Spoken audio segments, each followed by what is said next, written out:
Hi, I'm Naima Latif, and if you're watching this, that means you're one of the 4.6 billion people from around the world who are using an electronic device to talk to people.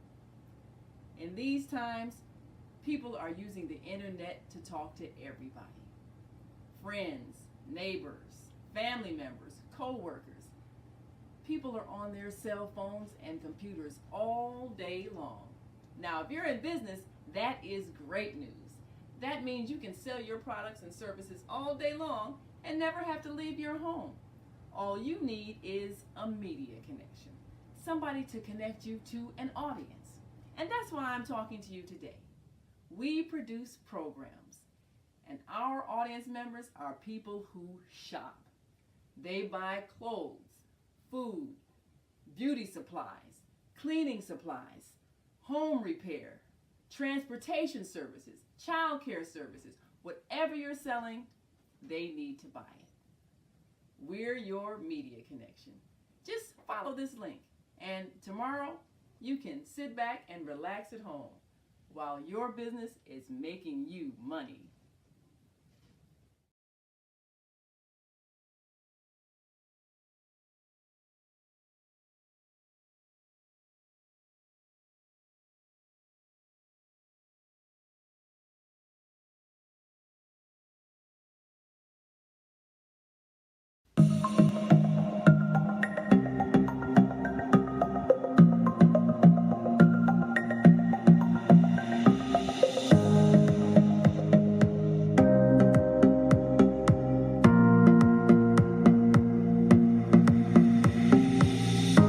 Hi, I'm Barbara.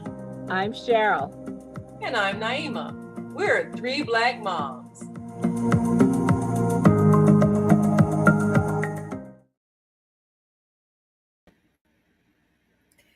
Many of us are familiar with the Margaret Atwood quote: Men are afraid women will laugh at them.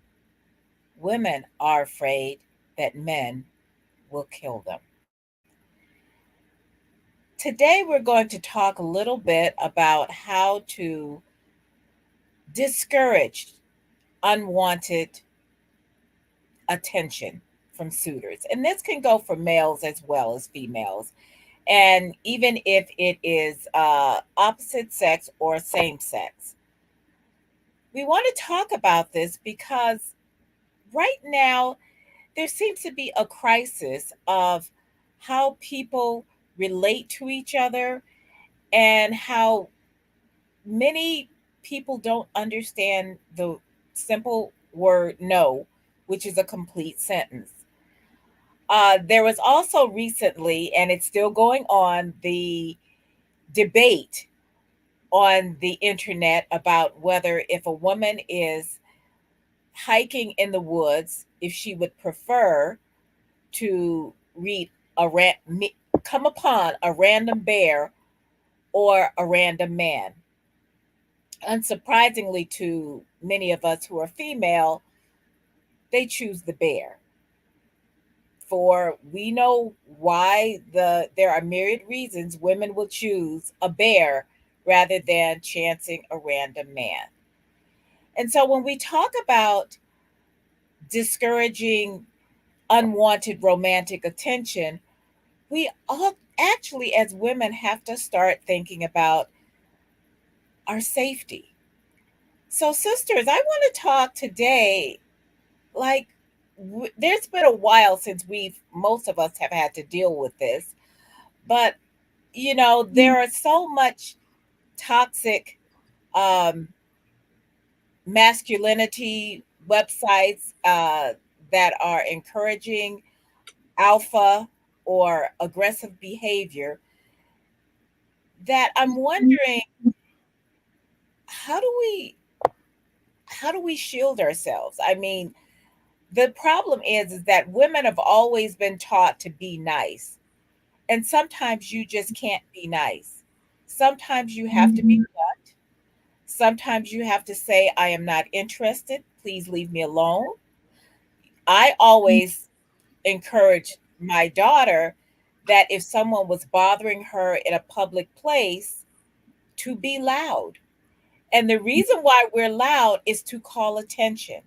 Because when people are bothering you, what they're counting on is you not wanting to call attention to yourself.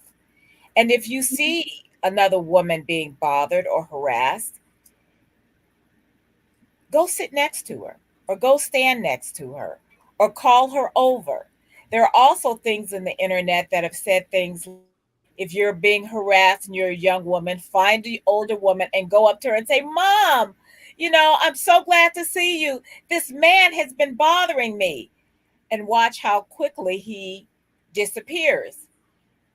We need to take our discomfort out of the shadows and start thinking more of, rather than just trying to nicely discourage someone, to maybe like not so nicely tell them to get away from you.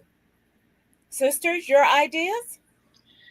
I am thinking back during the days of walking to my workplace after getting off of the L in Chicago and having to make a detour to get there to avoid the cat calls, the woohoo, the hey baby from construction workers that would be sitting on a site. Either they're supposed to be working, but they might be taking a break. But they would always stop and make some kind of comment. And they think, of course, that they're being complimentary by saying, hey, beautiful, hey, baby, what's your number? Yelling this stuff to you, and it just makes you feel very uncomfortable. And I would learn to cross the street. There were times when I would walk a whole block down and around before I got to my place just to avoid that kind of attention. And I like what you said, Cheryl, about us women coming alongside each other and helping each other when they see another woman in trouble, because we're real perceptive in picking up when someone else, if they're sitting at a restaurant or a bar or a coffee shop and some guy is trying to talk to you and you really don't want to be bothered, and you see them, if in this position of looking very intimidated or uncomfortable, ill at ease, they don't know how to get out of it. And if you are in a place where you are perceiving this, step up and help shield your sister. um, I think that the internet plays a big part in exacerbating this kind of situation. I mean, we have gone way past the people yelling stuff at you at a construction site to now coming up and accosting you when you actually don't want to be bothered. You don't find this uh, interesting or attractive. I think that a lot of times people have missed social cues because they have not been taught, they have not learned what are good manners, what is a good way to interact with someone. And if someone doesn't want to be bothered and says no, back off. I think it's interesting because I think men have been socialized from time Bad that movies. to bad movies. Remember all the old movies where the woman would say no and she'd slap him and he'd kiss her and she'd slap him again and he'd kiss her again and she would submit? Or think about all the rom-coms with all the stalker behavior, all the songs with the stalker behavior, and we've talked about that.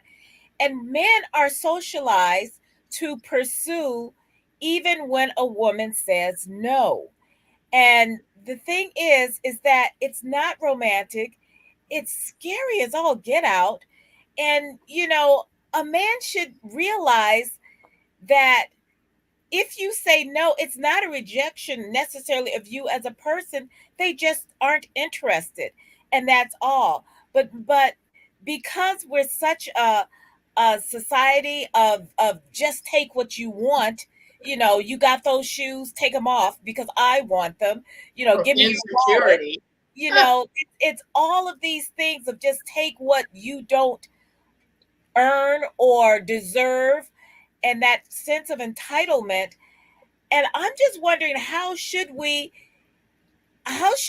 rein this in? For one thing, women, if you're raising boys and men, raising boys, tell them no means no. Anything that is not an enthusiastic yes is a no. Silence is a no. Maybe is a no. I don't know is a no. If you don't hear yes, it's a no. And that's the thing, is that we need to be able to discourage someone from, maybe he's a nice guy, but he's not your type.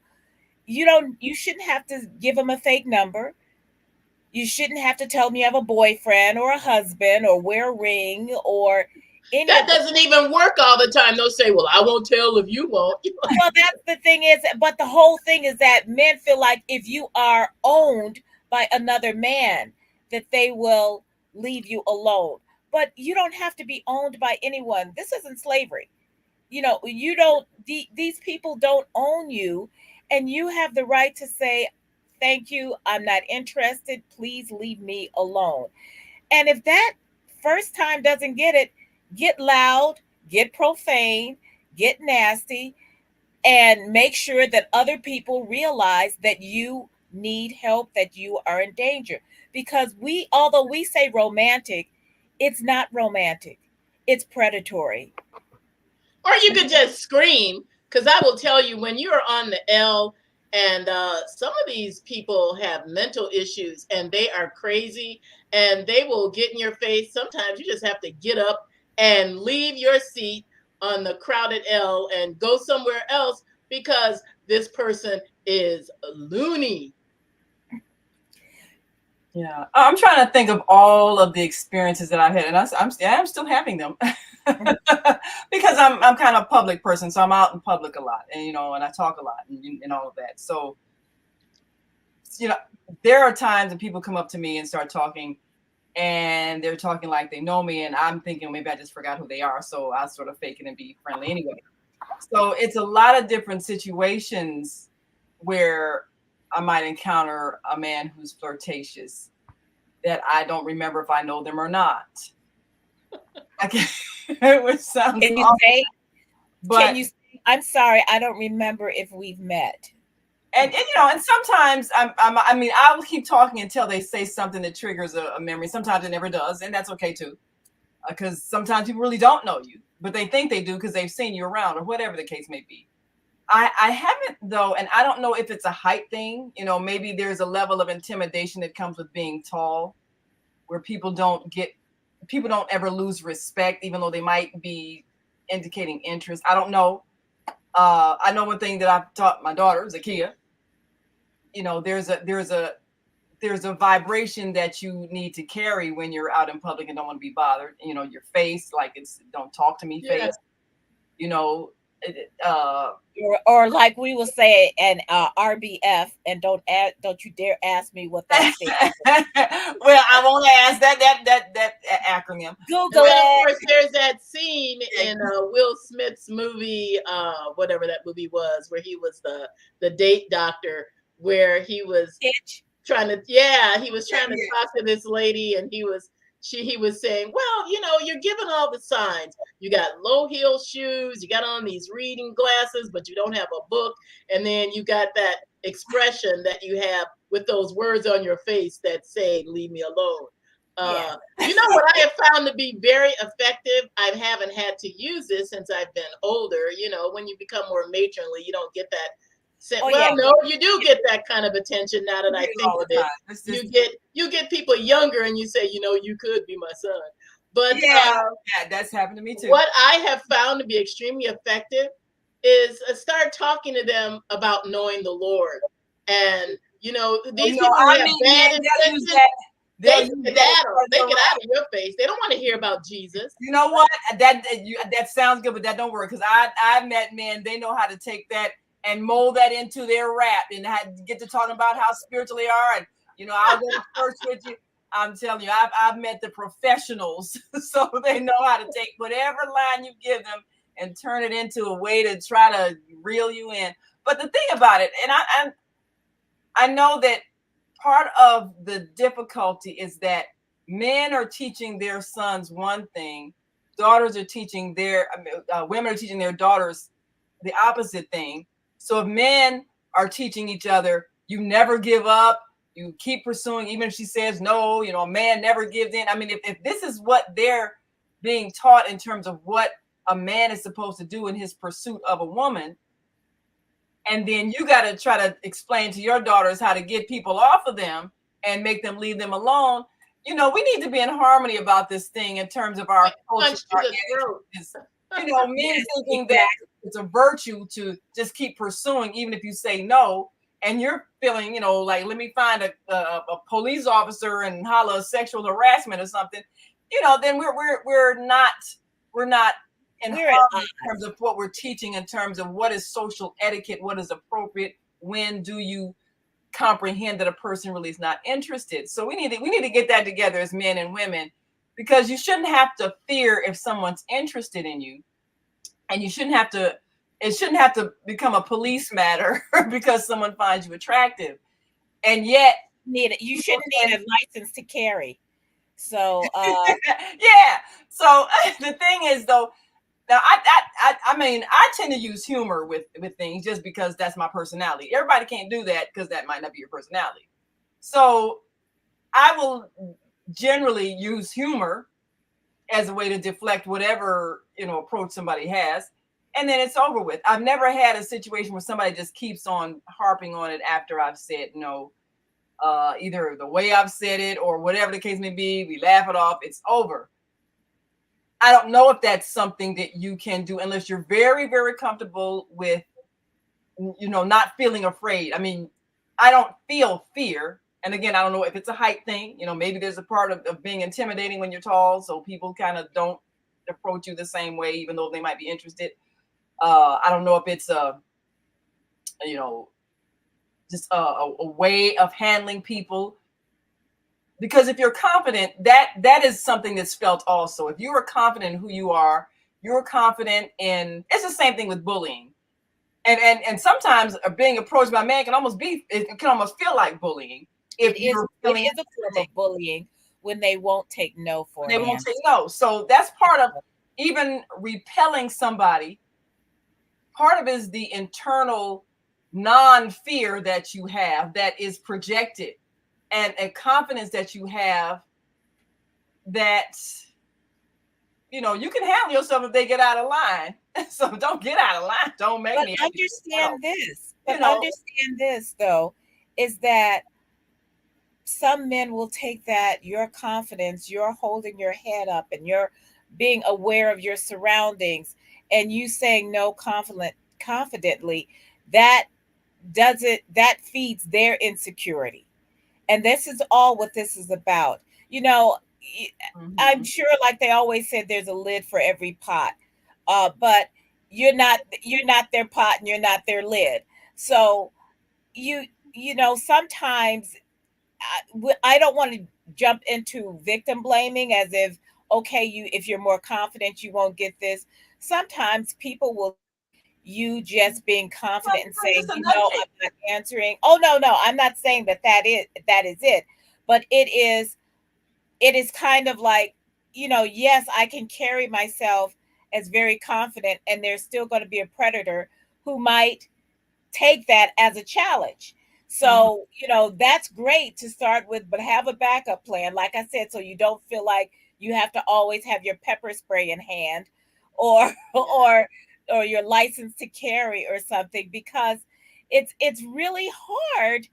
I'm seeing like the story about the young woman who was hit by a brick because she didn't want to give this man her number, and other men did not step up.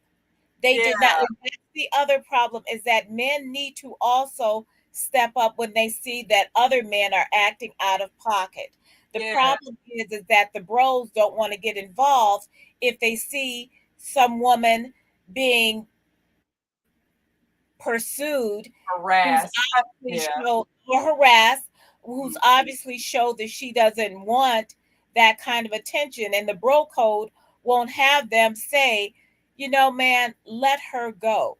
You know, I mean, the worst thing they could do is say, oh, that's okay, you ugly anyway. Okay, well, that's fine. That like that matters, Well, you see, know, to that's me the what thing. your opinion is. See, That's that's so juvenile. yes, and see, that's the thing. What you're dealing with is someone who is feeling like they're putting their self-esteem on the line and maybe publicly approaching you. And if you say something discouraging, now they're embarrassed. So now they got to say something insulting. That whole dynamic Yeah. has to change in our culture.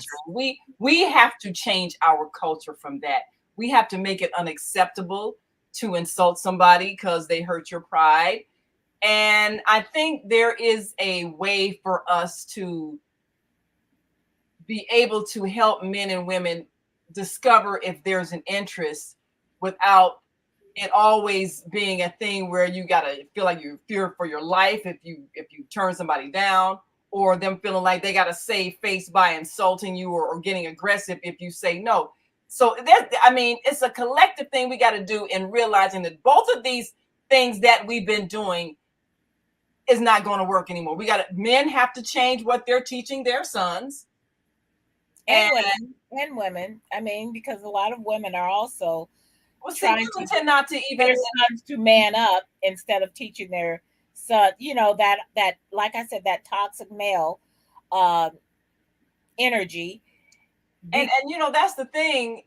Too many mothers of sons are not actively engaging their sons in conversation about how they are addressing young women, other than say, don't be messing around with these fast girls. But that's not teaching your son what's appropriate in terms of how to approach someone.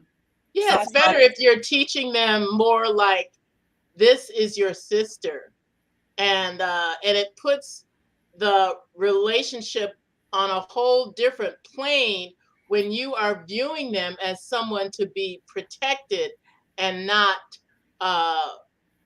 being emotionally abused. yeah, Or even that not kind just of thing. protected, just If you respect. are relating to someone as another human being first, and then if you are wanting to pursue a relationship, there are avenues of social behavior that, frankly, I think a lot of it is lost through internet interaction that I think so. exacerbate things to a whole level of ridiculousness.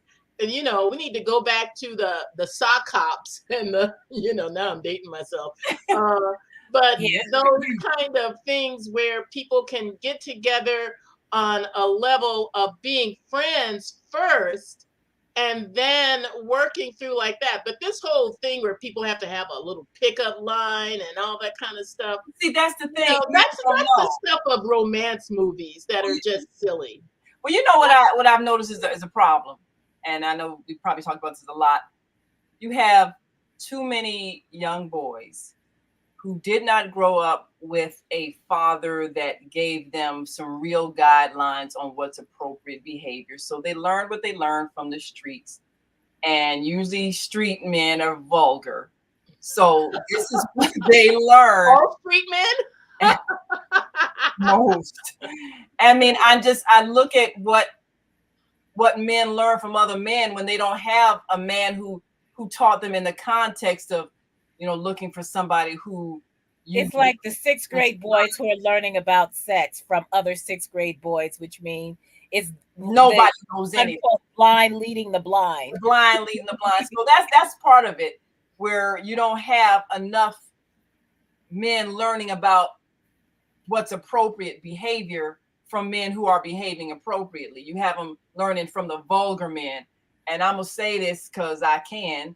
You know, I listen to people playing vulgar music, saying things about women, this is what you're teaching your sons when you're playing that music or allowing it to be played in your home. I don't want to hear it in my home. And I'm wondering, what do you think your sons are going to turn out to behave like toward women when you play that music and blast it and allow it to be blasted? I don't want to call police on you. I don't want to I don't even want to have to go over your house and say, can you turn that down? Even though I've done that. But I want you to be conscious of what you're putting out in the atmosphere that's adding to the problem. Because the lyrics in those words, the lyrics in those songs say it's okay to disrespect a woman, to be vulgar to a woman, to speak to her as if she is for sale or to be had for nothing if you want, to be used and abused and molested. This is what these lyrics teach. And you're playing this, you're betraying your daughters and you're misteaching your sons. So I say that to all the people who blindly let their children or themselves play words that shouldn't be heard by people who have respect for women. Yeah. That's a good part of it. And if any of y'all listening and you know I'm talking about you, then please don't hear that music again. And if you're feeling defensive, then you know there's a reason for that. Yes. Yeah. But you know, there are ways I think that if someone is approaching you and you're just not interested, but they're not being nasty or vulgar. And like I said, I'm just think the last time some young man approached me and was, oh, you're so fine, and can I take you out? I was looking at him, I said, yeah, if I was a cougar, why don't you know you about young enough to be my grandson? And he just laughed. But that was it, you know. And you know, I mean, things like that, I might say, or you know, somebody pulls up to me in the car, can I, say something like, can I walk with you? And I say, what are you trying to walk with me for? You driving. I'm walking, you know. Now you want to switch, you walk and I drive. I might say something silly like that, but again, I can use humor. And for some people, but then, you know, but there's no threat in that situation. We're talking about trying to make people know you alone when you are feeling threatened. Yeah, that's the thing. When I can say humorous things, but I don't feel threatened. I don't project fear. I don't feel fear, and they can laugh and move on. But in situations where somebody feels threatened, and this is what I always tell as a kid. Matter of fact, my father used to call it your ghetto face. You know, you got to go out with your ghetto face on. You know, like you might have a gun in your purse, and you walk like, you know, hey, don't talk to me. And generally, people will stay away from you. And she does that very well. You know, she can be very unapproachable, intimidating looking. And, you know, she's, you know, attractive and everything, but she knows how to look like, don't you talk to me. Yeah. And that works. So, you know, some people have a naturally pleasant face, which makes them approachable. Sometimes you do have to put the ghetto face on just so that people know I'm not approachable. I'm not in the mood to be approached. I don't want you approaching me. Don't you say nothing to me. I might cuss you out. You know, sometimes if you're in an arena, like if you maybe walking alone, you know, getting dark or whatever, you know, because I've had times when I've had to be walking the streets in the evening and not the friendliest neighborhoods. And I might have need to put that ghetto face on just so that I was not approachable looking. Matter of fact, might even been scary looking. But I do know that a part of it is the whole cultural thing that has to be fixed so that women can feel like they can be pleasant, they can be friendly, and they can be respected when they say, well, no, I'm not really interested in a relationship. I don't really want to go out, but thank you for asking. You know, and a man can feel like they can take that no and not feel like, you know, it was a threat to their ego that they got to defend, and then now they have to be insulting. So I think all of these things, and maybe we need to have more conversations between men and women and husbands and wives and fathers and sons and mothers and sons and fathers and daughters and mothers and daughters. We need to have these conversations. Because we shouldn't have to manage someone else's feelings. Right. We shouldn't manage someone else's egos. The same way it's like, oh, what were you wearing kind of thing. Oh, you know, no. I don't care if I was wearing nothing. If I don't want you to talk to me, leave me alone. Exactly. And that's the thing is that how should we discourage unwanted? by being very firm in your no and being very willing to make a scene. Be willing to make a scene if the no isn't enough. But start with no. You can say no with a smile. You can say no with an RBF. You can say no whichever way you feel comfortable saying no. But you also need to realize that if that person is going to approach you or continue to pursue you, and this is even maybe you've gone out a couple of times, be willing to get loud, to make a scene, to do whatever it takes, because we have to think about our safety. And on another show, I'd like us to talk about getting ready for that safety. I'll talk to you all later about that. But yeah, I know that we're almost out of time, but I just wanted to say that this goes for men and women, because sometimes women can be stalkers too. We got to do a whole show on that, because I have a lot of men that have said, how do you deal with a very aggressive female? Yes, exactly. So, no is a complete sentence, no matter who is saying it. Yeah. So we have to really think about that. But I wanted to say that be clear when you are when you are discouraging someone. Yeah. Don't say, well, I'm busy, but whatever. If you don't want that person in your life, or you're not interested as a romantic partner, be clear in saying that, so you're not giving out mixed signals so that they feel some kind of way. Yeah. I definitely, if you know. And really, and change your tone of voice and your facial expression. Get rid of the smile when they're getting on your nerves. Put that ghetto face on so they know to back off. RBF. Do what you have to do. But we're out of time now. And we want to thank you all for watching. Make sure you like and subscribe to our Facebook page and our YouTube channel. And we'll be back next week. And until that time, I'm Naima. I'm Cheryl. I'm Barbara. We are 3 Black moms. I said no.